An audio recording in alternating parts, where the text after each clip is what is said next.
God will meet you where you are. God will meet you where you are. Because his goal and intention is to have a relationship with you. And he doesn't want your prejudices or misgivings about religion to interfere with him actually being able to show you his love, which is the most important part.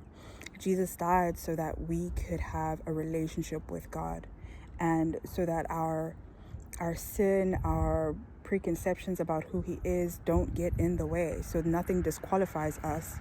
Nothing that we do or don't do disqualifies us from having a relationship with him. And so he will meet you where you are.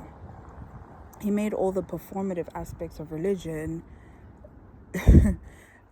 I guess optional by Jesus dying on the cross, depending on who you ask. But for me, he didn't put those in the foreground when I first encountered him.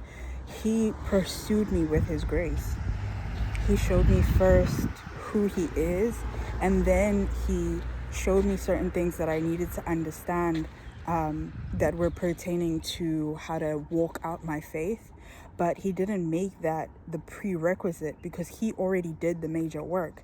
We are not saved by our works. We're not saved by what we do. We're saved by his grace. And so when he showed me that, I was like, oh, okay.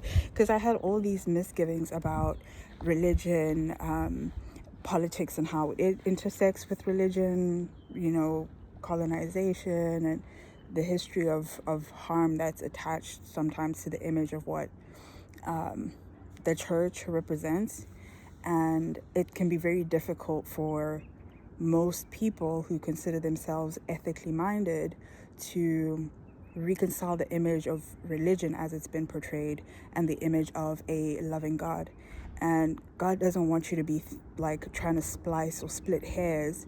He wants to have a relationship with you. He wants you to know him, to know his heart, and to know his love for you. And he doesn't want anything to get in the way of that.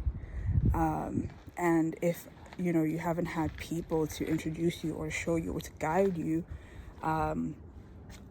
regarding who God is and the desire God has to have a relationship or what he wants for your life, it can be really hard to figure out what the starting point is.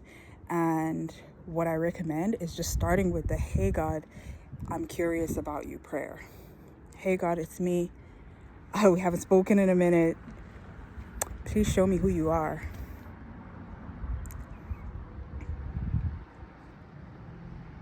Start there.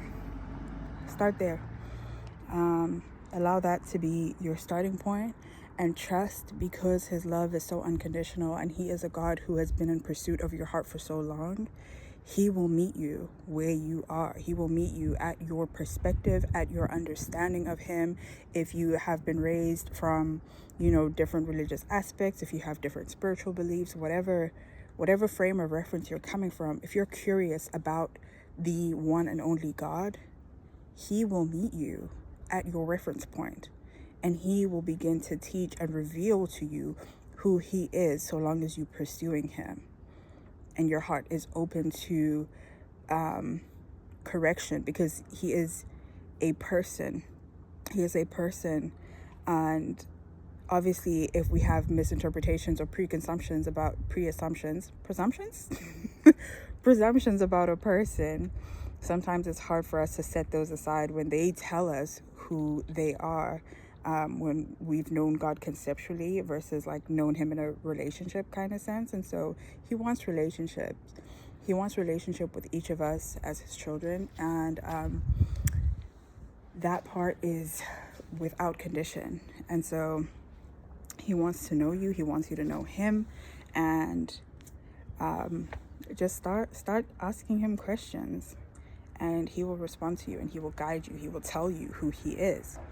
And try to keep your mind receptive to what he's communicating to you, because that's where the relationship is built, as well as just in communication and sitting in prayer and sitting in silence, so you can actually hear from him what he's saying to you. But yeah, I hope if that is helpful.